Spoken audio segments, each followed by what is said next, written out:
right, Phil K here with RollingBarge.com. We're going to talk a little bit about our bridge kits and about handrail height. All right, so I've got a handy tape measure right here, and I'm going to show you that this particular bridge is what we call our medium duty 57. That's a 57-inch handrail height. So you see I'm about 6'3", 6'4", so you can see where that handrail comes.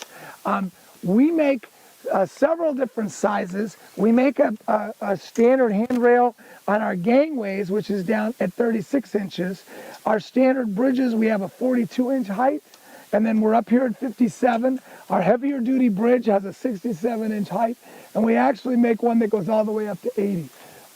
So depending on the loads that you want to carry, particularly the snow load, and the lengths that you want to go will depend on the handrail height that you need to use. So you have options with RollingBarge.com.